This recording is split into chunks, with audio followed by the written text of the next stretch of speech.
Alors, bonjour, bonsoir, bon après-midi. C'est par rapport à l'heure que vous nous suivez. Là, c'est Hervé Molato qui est devant vous. Et Hervé Molato, c'est un business ou une compagnie où on est basé sur la couture. Nous causons les habits hommes, femmes et enfants. Donc, j'ai dit tout âge confondu. Personne n'est épargné, tout le monde est là, tout le monde se retrouve.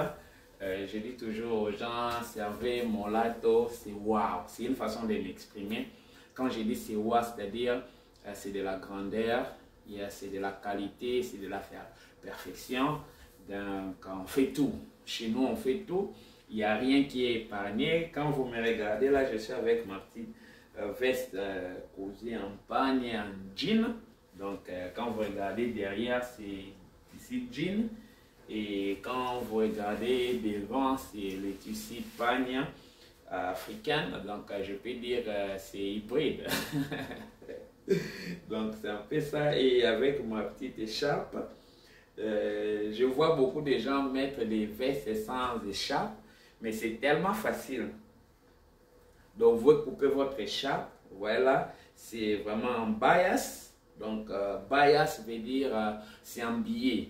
Donc, c'est la coupe en billet. Et c'est pour ça que ça fait la forme ici. Je peux changer ça, des modèles, tout ça. Mais ça serait toujours un peu, instable. Donc, c'est ce qu'on appelle bias. Quand on coupe en billet, la coupe à billet fait que la bille devient instable. Donc, si je peux démontrer avec ma petite étoffe ici, c'est juste pour expliquer une petite parenthèse. Tu vois, là, c'est dur. Là, j'ai dit c'est dur. Là, c'est aussi dur. Mais quand je fais ça, ça devient bias. Tu vois, ça s'étire. Ça devient bias. Maintenant, c'est un peu plus attractif quand le tissu n'est pas vraiment du coton. Ça, c'est du coton.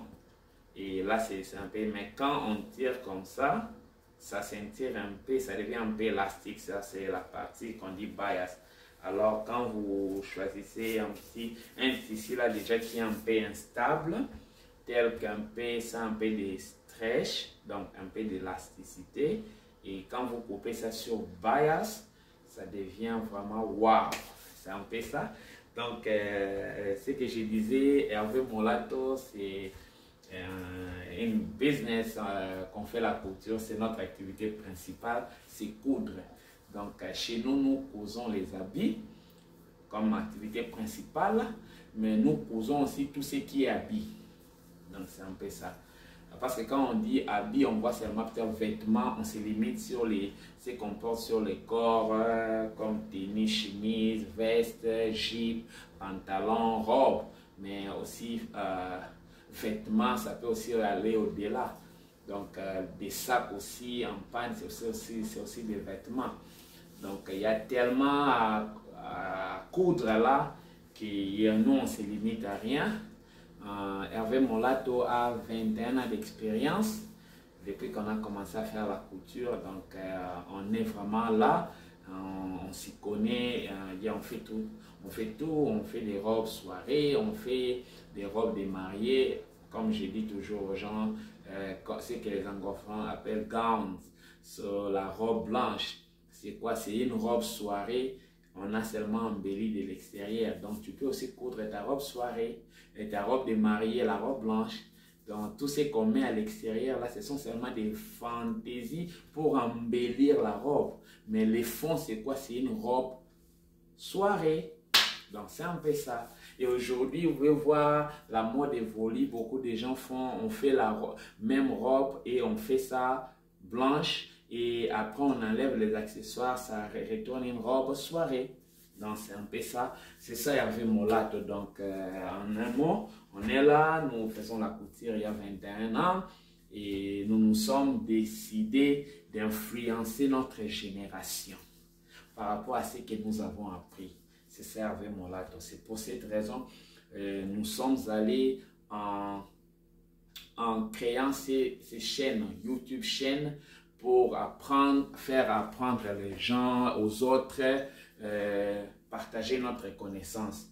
Donc c'est un peu ça Hervé Molato et nous sommes là. Et comme j'ai eu à commencer, j'ai déjà fait au moins 2 vidéos.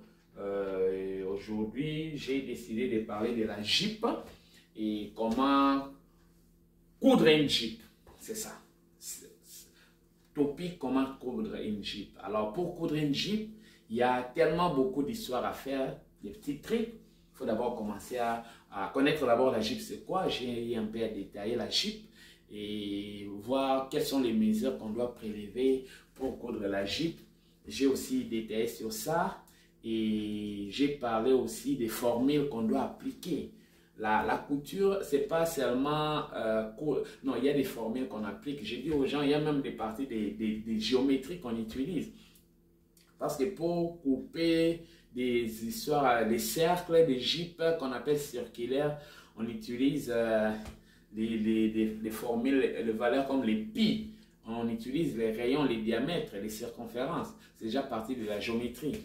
Donc, la couture, c'est pas vraiment ce que les gens pensent que c'est un métier pour ne pas dire les mots.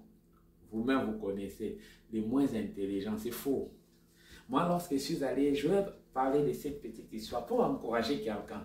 Lorsque je suis allé apprendre la couture, j'étais déjà étudiant en premier doctorat de médecine. J'ai passé étudiant en premier doctorat de médecine. C'est comme ça que je suis allé, c'est à ce moment-là que je suis allé apprendre la médecine, la couture. Mais un jour, je me suis dit, hé! La couture, si on dit que c'est facile, c'est comme ça. Il y a les formules de géométrie. J'ai fait les humanités scientifiques. Chez nous, au pays, c'est notre système. Aux humanités, on a des options. J'ai fait les humanités scientifiques, option maths, physique. Donc, j'ai appris la mathématique et la physique aux humanités. Et j'ai appris la géométrie. Donc, j'ai compris qu'en couture aussi, on utilise des formules de géométrie. Et donc, si tu ne peux pas vraiment, alors tu peux aussi, ça peut te caler. J'ai vu des gens pleurer parce qu'ils n'arrivaient pas à comprendre des petits trucs. Donc, ce n'est pas un métier comme on met, entre crochets, non. Ça demande de l'intelligence. Donc, ça, c'était une parenthèse. Donc, notre chaîne, c'est pour influencer notre génération, ma génération. Je voudrais influencer ça avec ce que j'ai appris. J'ai tellement appris que ça commence à me faire des maux de tête. J'ai appris tellement beaucoup. Je suis du genre à lire beaucoup. Je lis pas. Et ça me fait maintenant un petit type de migraine. Ça me fait mal à la tête. Et je me suis dit, il faut que je commence à faire sortir ce que j'ai pour aider aussi les autres qui veulent apprendre à la couture. Alors, partagez si tu as cette vidéo, par hasard, tu te tombes sur cette vidéo. Partage, informe les autres, aime aussi, commente aussi pour m'encourager. Suggère aussi si tu as suggéré et commente aussi si tu as ajouté parce qu'on continue toujours à apprendre. L'apprentissage, c'est pour la vie. Donc, c'est un peu ça. Alors maintenant, comme j'ai dit, j'ai déjà parlé sur les points mesure. Le mesure pour coudre une Jeep droite, j'ai parlé le point B, c'était les formules à appliquer. Alors les points C, je vais parler des types. Les différents types ou les différents types de la Jeep. Je peux énumérer ça. Ok, les différents types de la Jeep.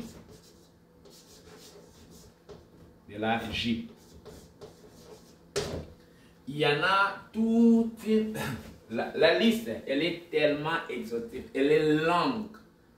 Il y en a toute une diversité de Jeep.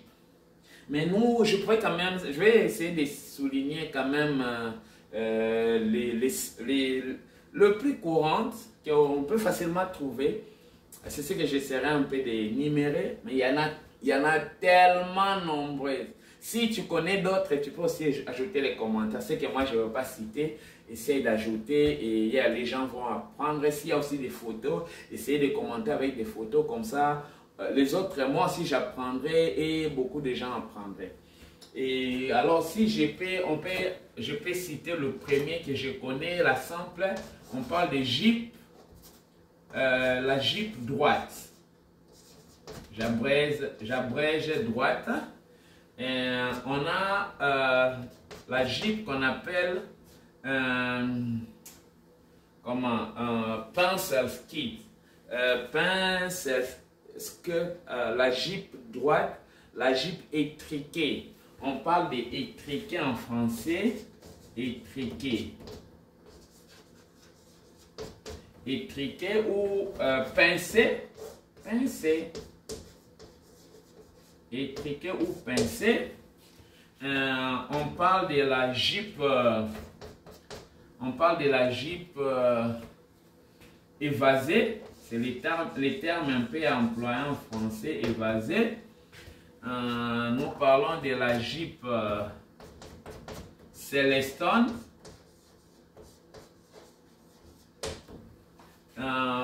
Celestone, que les autres appellent Godet. Godet. Nous parlons de la Jeep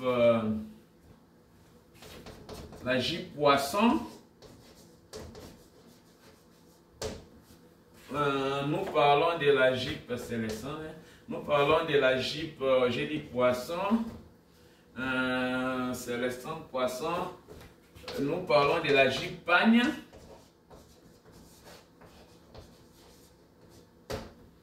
On parle aussi de la Jeep Pagne. On a une Jeep il y a les Jeeps qu'on appelle en lait. Jeep en lait. C'est H en lait. Et c'est souvent ce que les autres disent aussi Jeep en panneau, je pense. En panneau. Parce que ça a des découpes et ça fait souvent ça. Bon, tout panneau ne peut pas être en lait, mais en lait, c'est ce qui fait comme ça. Si je peux essayer d'expliquer ça ici, c'est ça les Jeeps en lait, c'est souvent comme ça. Ça la forme ici, en bas. C'est la forme en lait. C'est ça qu'on appelle en lait. Mais c'est des panneaux. 1, 2, 3. 1, 2, 3. Mais tout Jeep panneau n'est pas toujours forcément en lait. Donc on peut couper un Jeep panneau, mais qui n'est pas en lait. Mais en lait, c'est vraiment la forme ici. Nous avons une Jeep qu'on appelle Jeep Kilote. Kilote. Nous avons quel Jeep encore? Il y en a tellement. Il y en a ça, je pense. Ça, ce sont des Jeeps faciles que couramment les gens peuvent couper, coudre, surtout avec la couture sans patron. Ça, on peut toutefois aller avec ça. Surtout la Jeep droite, oui, avec la couture sans patron, c'est facile. La Jeep pincée et truquée. Les vasés ici, j'ai dit toujours aux gens, le mieux serait d'apprendre à les faire avec patron. C'est tellement beau, il y a balance. Et c'est bien. Quand vous apprenez à faire le patron, même si ce n'est pas industriel, mais si vous pouvez couper la Jeep évasée en patron, ça, c'est différent avec quand vous coupez sans patron. Parce que généralement, quand on coupe une Jeep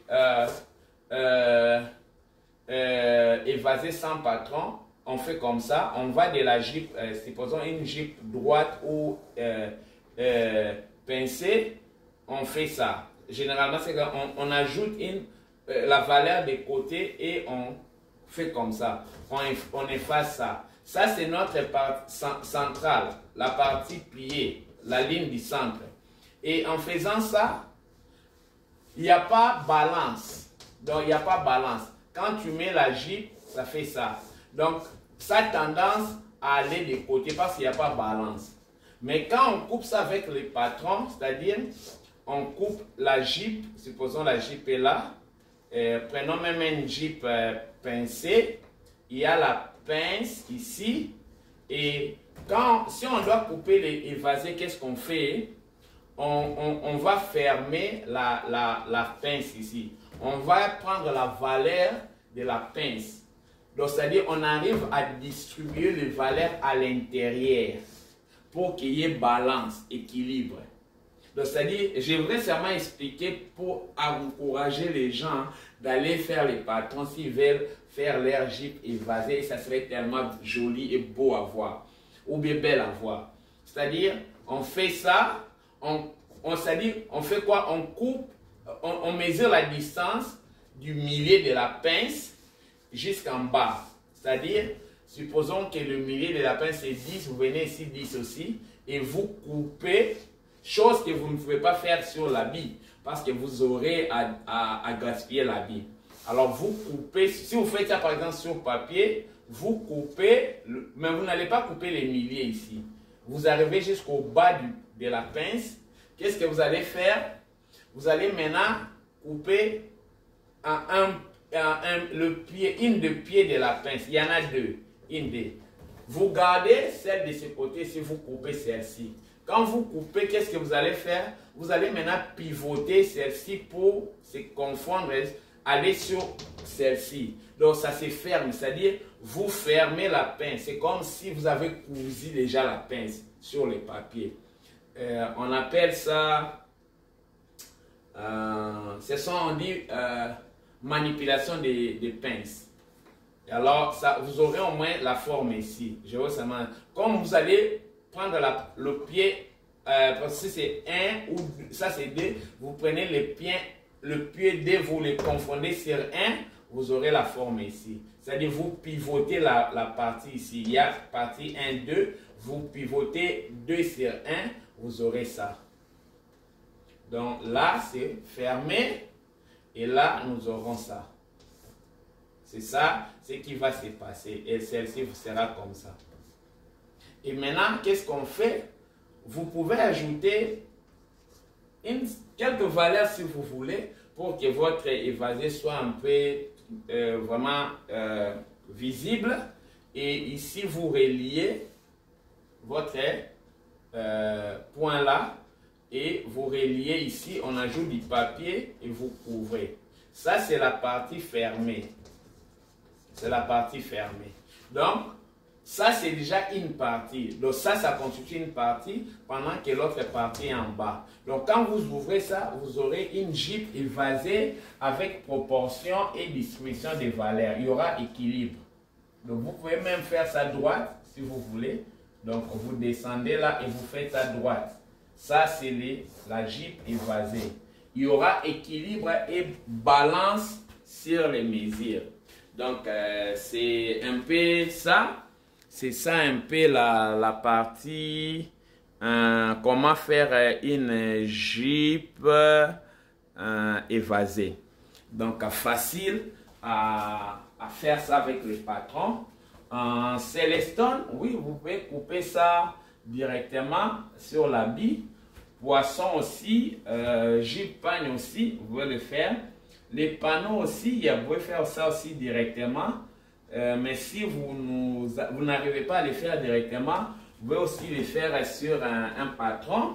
La Jeep Kilote aussi, vous pouvez faire ça directement ou le faites sur un patron.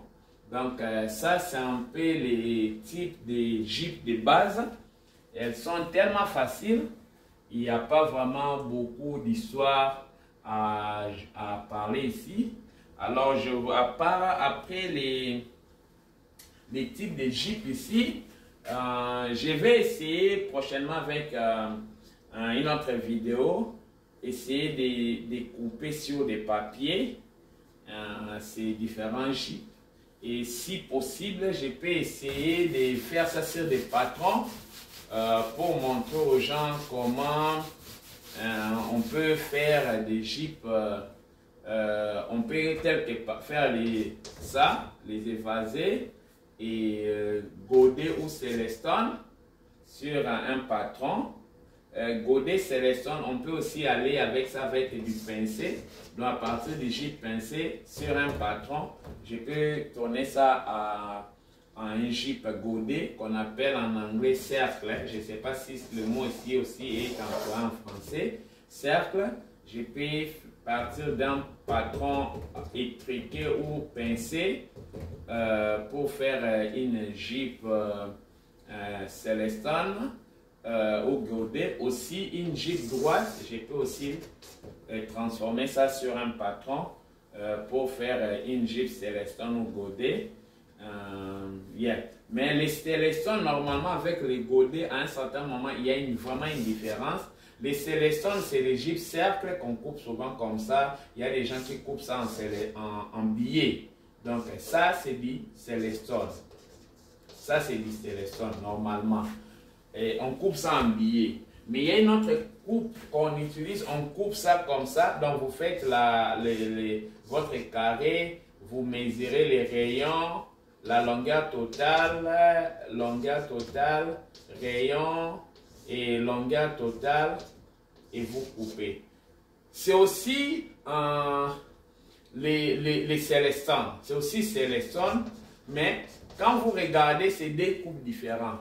Ici, la coupe c'est en billet, bias, qu'on dit billet, ou foulard. Souvent on parlait coupe à foulard, parce qu'on plie ça comme la foulard. Mais tandis que ici, la coupe c'est pas en foulard. Ici, vous pliez votre habit par rapport à la rayon. Donc, vous allez trouver le rayon qui est inconnu. Et c'est comme ça que je disais. La couture, à un moment, ça applique la géométrie. Les rayons, c'est inconnu, alors que la formule ici, ça serait rayon plus longueur totale. Longueur totale plus 2 cm. C'est ça la distance ici. Et ça vous prend vraiment des matières, c'est-à-dire les tissus. Surtout si la jupe est longue jusqu'au genou. Ça, c'est type de Célestone qu'on utilise pour couper les habits des mariés. On va avec la formule ici. Dans les Célestones ici. C'est comme ça vous voyez que la robe, souvent vous voyez des robes là, on appelle ça Célestone. Et ça va avec beaucoup des ondulations. Parce qu'on a coupé ça avec ça. Ça prend de la matière. Si on prend un exemple, disons seulement, on part avec circonférence taille. Circonférence taille qui est 80. Mettons seulement 80 cm. Et notre rayon, vous allez voir comment ça. Notre rayon, la longueur totale de la taille jusqu'au sol, souvent, mettons vraiment 100 cm.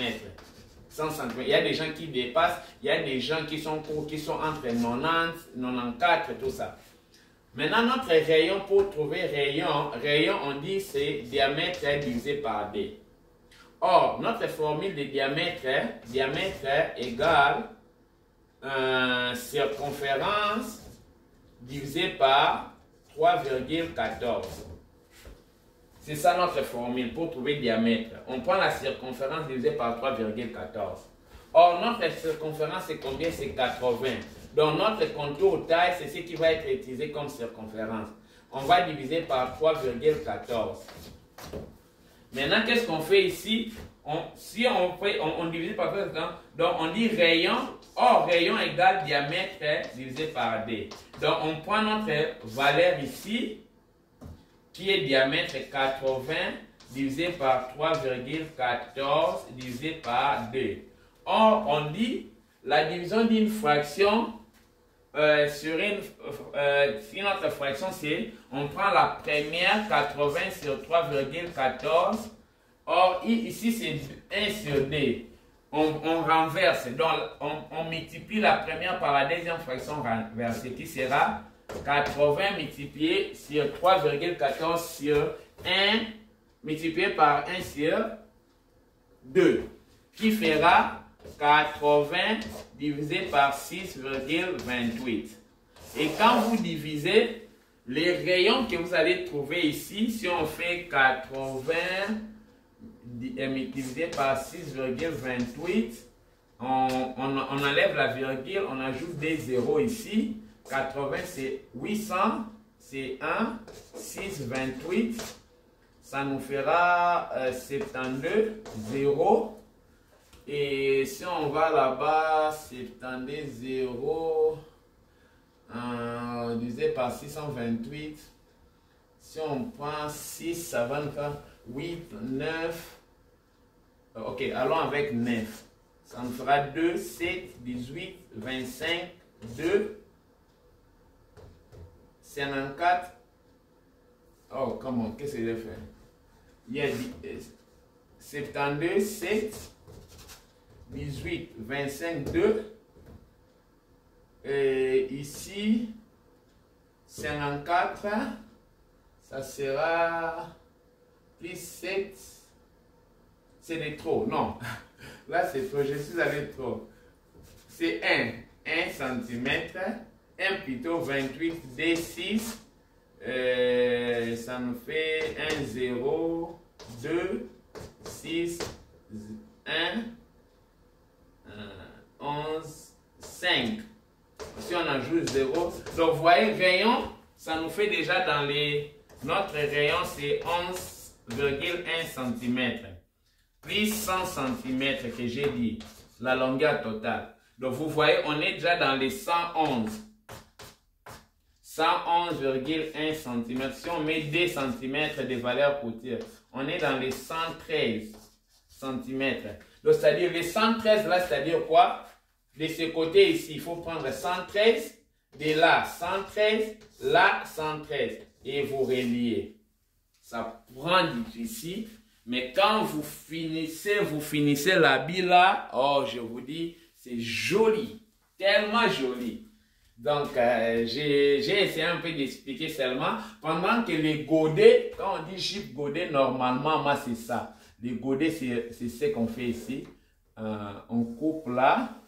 On coupe des panneaux, on coupe un peu là, on introduit des valeurs. Ça, ce sont des godets. Ça, c'est la jupe godet, logiquement. Mais en langage abusif, les gens vont, on appelle même tout là godet. Pourquoi? Parce que ça fait des ondulations comme ça. C'est ce que les gens parlent godet. À cause de ces ondulations ici. Alors que la jupe godet, c'est pas ça. Ça, c'est les ondulations ici, c'est parce qu'il y a excès de l'habit. Quand nous coupons les sélections ici, excès des habits, c'est ce qui fait ces ondulations-là. Et comme c'est coupé en bias. Donc, c'est un peu ça. Et là, j'efface. J'aurais un peu parlé de comment utiliser, parce que nous coupons l'habit à 1/4. Je voudrais un peu expliquer que veut dire les 1/4 là. Comme j'ai à faire des vidéos sur ça et j'ai promis que je vais un peu bouger mon habit ici. Je vois que ça prend de la poussière. Je voudrais seulement expliquer l'utilité des 1/4 que j'ai promis d'expliquer sur les autres vidéos. Et prochainement, même demain, je pourrais faire une vidéo sur comment couper la jupe là. Donc, parce qu'après avoir réuni tous les éléments, on peut maintenant couper. Alors, je vais un peu expliquer vite sur ce que j'ai dit, comment utiliser les 1/4. Parce que c'est ça, c'est qui pourra un peu beaucoup compliquer les gens. Quand on n'a pas encore expliqué, ça paraît comme de la magie. Bon, mais ce n'est pas de la magie, c'est juste de la théorie. Ok, j'ai dit, je vais expliquer le point D. Pourquoi, j'écris ici, pourquoi nous divisons nos contours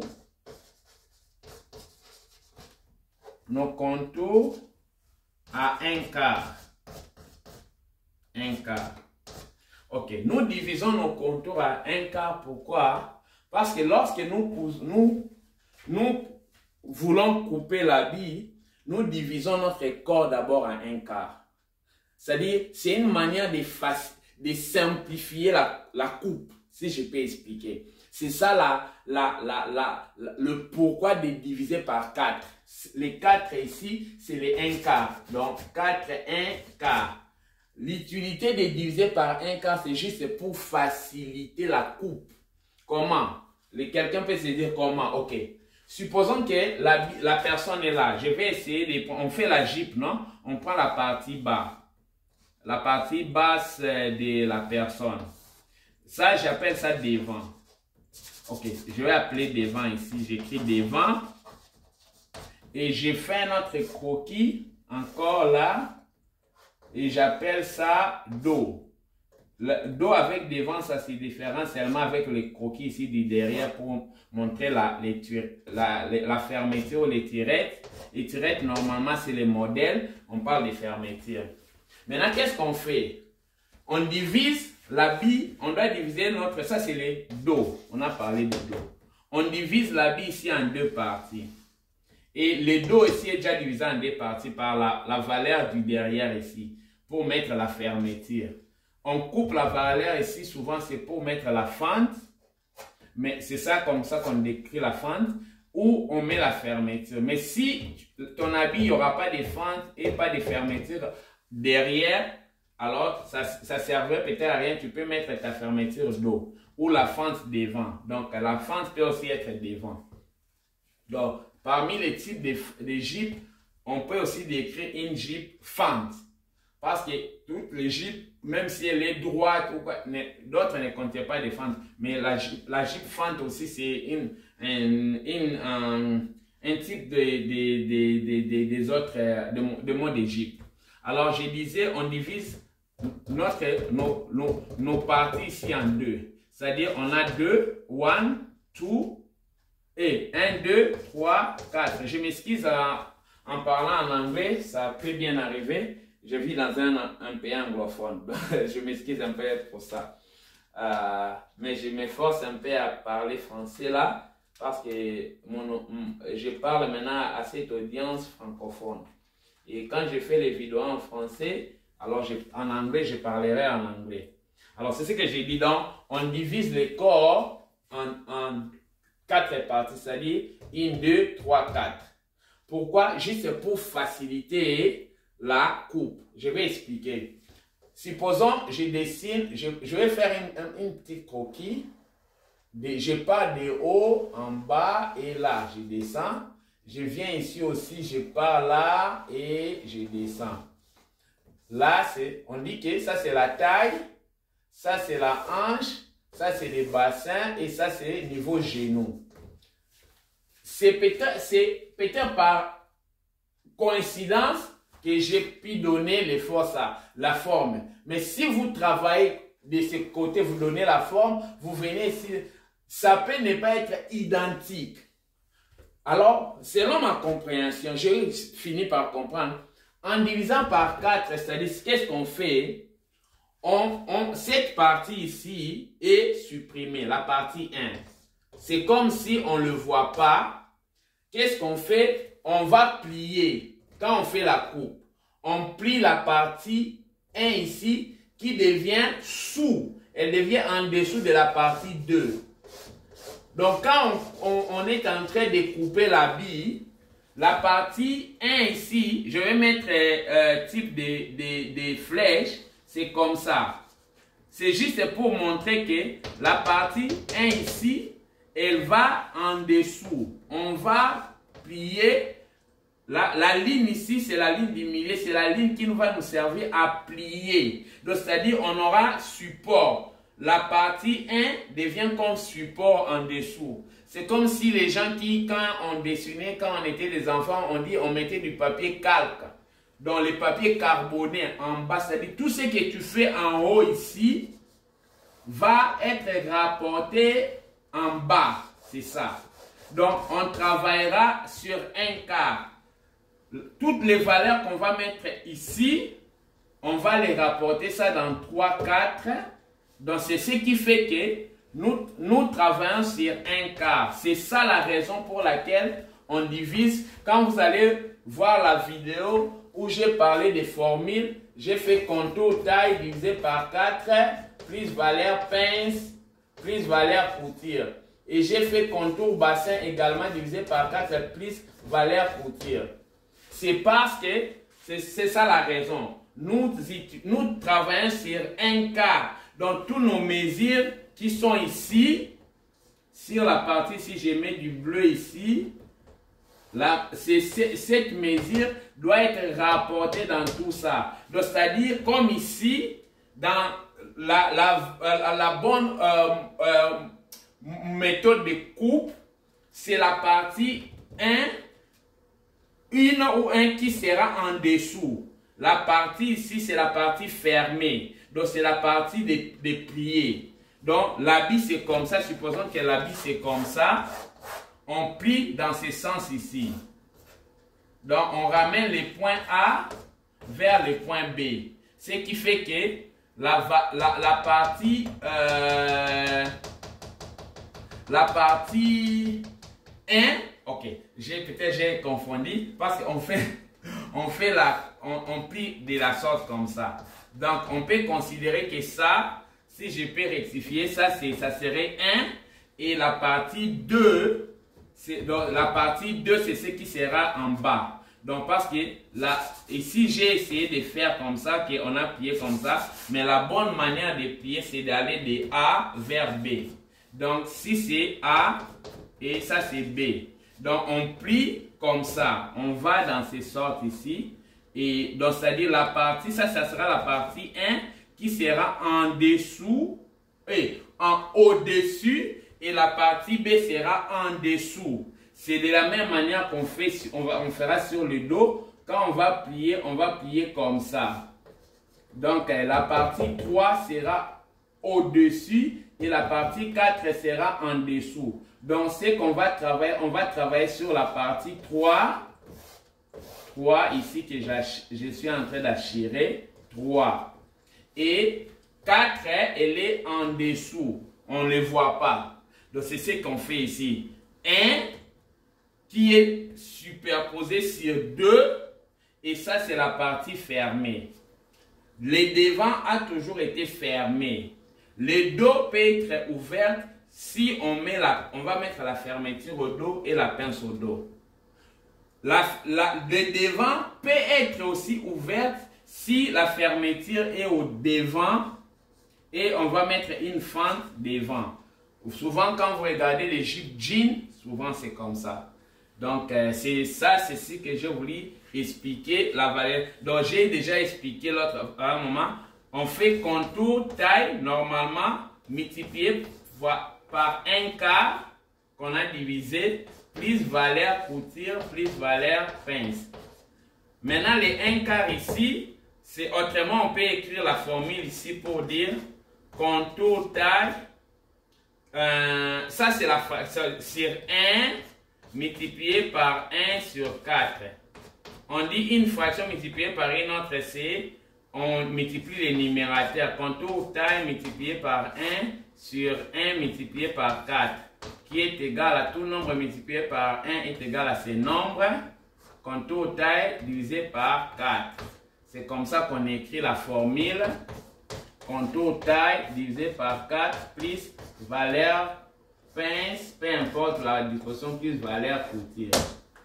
Donc, j'ai un peu expliqué pourquoi on divise par 4. C'est pour cette raison, on divise par 4 parce que pour éviter de donner la forme à gauche et de donner la forme à droite, nous donnons la forme. La forme ici, ça sera la même forme de l'autre côté, identiquement, sans problème. La forme ici, ça sera aussi la forme de l'autre côté avec B. Mais qu'est-ce qu'on fait? Après avoir coupé les devants, nous plions encore l'habit. Je vais donner les formules sur les dos quand je vais commencer à couper la jupe pour essayer d'expliquer la différence entre devant et dos. Ce qui différencie devant et dos, c'est seulement la fermeture ici, la valeur de fermeture et la valeur des pinces. Autre chose, c'est identique. Les positions des pinces seront identiques parce que c'est seulement quand on enlève la valeur fermeture, tout reste identique. Il n'y a rien qui est différencié. Et les autres, tout ce qu'on va mettre, ça sera identique. Sauf la valeur pince et la valeur couture. Donc, les formules que j'ai données avant, c'est les formules pour appliquer dans la partie devant. Quand je n'ai pas voulu compliquer, parce que si je mets comme ça, ça peut compliquer les gens. Je voulais garder ça simple. Les formules que j'ai données avant, c'est les formules du devant. Et maintenant, quand je vais aller dans la coupe de la jupe, je vais maintenant expliquer la partie dos. Ça serait facile pour tout le monde de comprendre, au lieu d'embrouiller les gens. Alors, je pense que pour aujourd'hui, c'était l'essentiel. J'ai expliqué pourquoi nous divisons nos valeurs sur un cas, nos contours, et c'est ça la raison, et les types d'Égypte. Et je pense que la vidéo que je vais faire prochainement, ça serait la coupe de la jupe. Donc je vais aller avec tous les détails, comment couper la jupe. Donc je ne peux pas faire des lives, parce que les nombres, YouTube demande un nombre. Là, j'ai pas 50 abonnés. Donc, je pourrais vous dire, ok, ça va, tel jour, je vais faire live.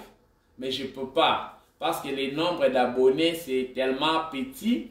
Et donc, je peux pas. S'il y a beaucoup de j'aime, il y a beaucoup des abonnés, allez vous abonner qu'à chaque fois et cliquez sur la cloche. De manière qu'à chaque fois que je télécharge une vidéo, vous avez la possibilité de voir, de poser des questions, de pratiquer. J'encourage de pratiquer, d'aller en pratique. Prenez, achetez des tissus, coupez des habits des adultes, même vos habits à vous-même, de vos sœurs, coupez des... Si c'est pour vos enfants, appliquez les mêmes formules, ça ne change rien. Mais je vais seulement essayer d'expliquer prochainement comment on peut coudre une jupe d'un enfant. C'est un peu différent, un enfant avec un adulte. Mais je vais expliquer ça prochainement quand je vais commencer à pratiquer, à couper la jupe. Il y aura beaucoup de notations que je vais noter pour que les gens comprennent. Parce que si j'ai fait ça aujourd'hui et qu'il n'y a pas la pratique, peut-être les gens, ça va l'air compliqué. Donc, je peux le faire prochainement. Tout ce que je peux vous demander, c'est aimer mes vidéos, commenter, suggérer et partager aussi. Et enregistrez-vous aussi sur ma chaîne. Parce que lorsque vous devenez beaucoup, je peux faire des directs. Je peux vous dire, ok, demain, je vais faire un direct sur ça. J'ai beaucoup à apprendre, mais il faut aussi m'encourager. Je veux seulement voir que les gens me suivent et les gens apprécient ce que je fais. C'est ça l'encouragement que je veux. Et ça me permettrait à vous donner, à partager tout ce que j'ai comme connaissance. Il y a tellement à apprendre. Il y a tellement seulement à apprendre avec la couture. C'est vrai que je veux pas tout apprendre parce que les modèles ne se finissent pas. Et ce que j'apprends, ce sont des basics. Les bases qui peuvent permettre à quelqu'un de couper un habit. Maintenant, les restes là, ce sont des dérivés. Donc, c'est-à-dire, ça doit partir des bases pour aller aux dérivés. Si vous maîtrisez les bases, vous allez faire les dérivés. C'est comme j'ai donné l'exemple. Si j'explique à quelqu'un comment couper une chemise, je suppose que la personne peut couper aussi une veste. Si j'explique à la personne comment couper une jupe, je suppose que la personne peut couper aussi un pantalon. Oui, on coupe les pantalons par rapport aux jupes. À partir des jupes, je peux modifier, faire ça un pantalon.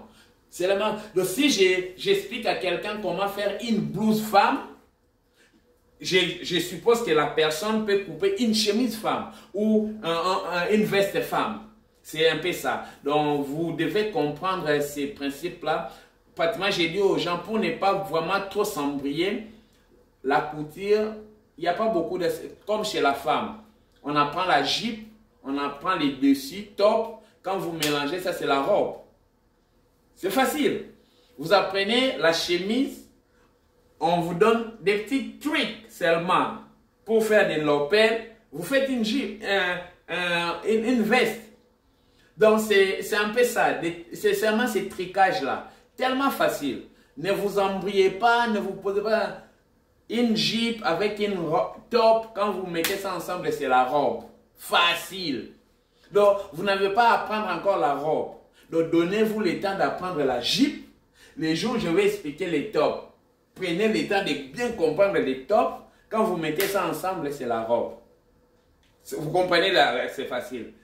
Les tops comme chemise, veste, pantalon, quand vous mettez ça ensemble, c'est que les femmes parlent des jumpsuits, les combinaisons. Tellement facile.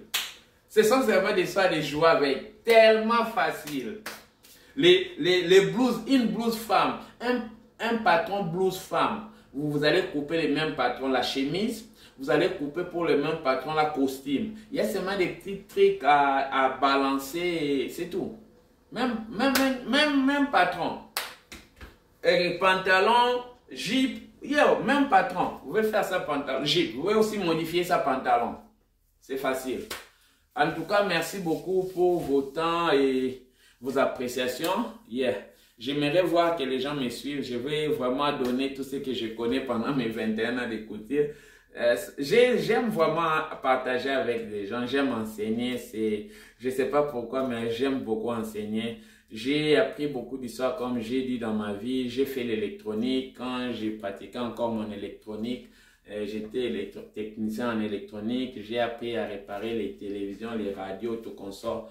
Et au centre où j'ai appris, j'ai enseigné aussi. J'allais partager mes connaissances, c'est un peu ça. Donc, j'aime partager, ça fait partie de moi. Donc, encouragez-moi, aimer, partager et tout comme ça. Alors, pour aujourd'hui, on finit là et prochainement, on va faire une autre vidéo plus beau que ça encore. Et je sais que vous allez aimer apprendre. Au moins, aujourd'hui, vous avez compris l'utilisation des 1/4. Pourquoi nous divisons par 1/4. Donc, j'ai expliqué. S'il y a des questions, allez sur les commentaires, mettez et je tâcherai à vous répondre. Merci beaucoup et bonne journée chez vous. Bye bye.